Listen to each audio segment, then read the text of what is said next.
bénévoles qui essaient d'accompagner en détention, comme d'autres associations qui sont présentes. Voilà, merci à ceux qui se sont arrêtés et à ceux qui avaient prévu de venir pour s'associer à cet hommage dans la paix et la dignité. Nous venons d'entendre donc une soixantaine de prénoms qui ont résonné dans cet espace public pour que leur vie, qu'il y a derrière ces prénoms, ne disparaisse pas totalement de notre mémoire collective. On sait bien que la mort, ça va nous arriver à chacun d'entre nous. Mais là, si on regarde la moyenne d'âge, ça va de 16 à 87 ans, et c'est plutôt quand même vers les 30-40 ans. Donc des vies fauchées avant d'avoir pu se développer peut-être.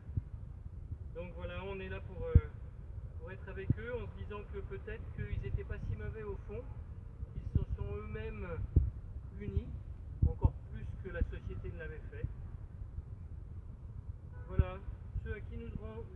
Là, il y en a 60, mais on pense que c'est un chiffre sous-évalué. Il y en a peut-être 3 fois plus à peu près qui disparaissent dans les prisons françaises. Mais c'est nos informations, c'est celles qu'on peut garantir, celles qui sont remontées de nos réseaux.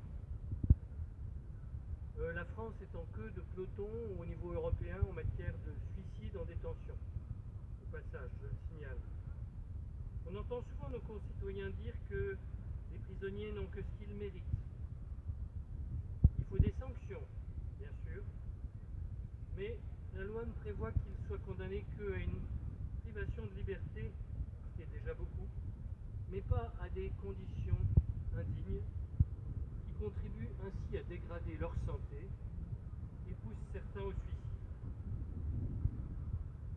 Sachant que tout entrant en prison est aussi un sortant à court ou moyen terme, il n'y a pas beaucoup de perpétuité, la société et les victimes elles-mêmes, tout le monde a intérêt à ce que la personne ressorte de sa peine dans le meilleur état possible, psychique, physique, et qu'elle s'implique peut-être pour le bien de tous. Mais pour ça, il faut la soutenir, la supporter, aider à être avec elle, parce que c'est très dur la sortie, et tous les témoignages qu'on a nous le disent. Et donc, comme c'est tellement dur, il y en a qui se disent « bon, ben, j'aurai pas le courage de sortir, je m'évade par une autre piste, qui est le suicide ». Parce qu'en gros, c'est tout l'inverse qui se passe. Malgré les efforts, Denise l'a expliqué en introduction, de la pénitentiaire qui n'a pas assez de moyens, l'argent qui pourrait être investi dans l'accompagnement et la reconstruction personnelle et sociale des personnes détenues est absorbé par la construction d'encore plus de places de prison. On sait que ça ne marche pas, continue d'en construire et ça coûte un fric fou aux contribuables. Et d'un autre côté, on vient nous parler du déficit budgétaire. Cherchons l'erreur. Si vous voulez vous renseigner sur le coût d'une place de prison, je vous invite à lire le rapport de la Commission nationale consultative des droits de l'homme, qui vient d'être publié le mois dernier et qui prône une régulation carcérale, parce que c'est aussi la surpopulation qui crée les conditions indignes de détention.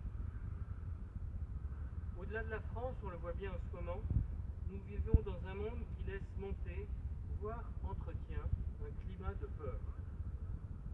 La réponse politique qui est apportée est de plus en plus sécuritaire et n'a comme ligne d'horizon que la construction de murs en France ou ailleurs, comme s'ils allaient résoudre les questions.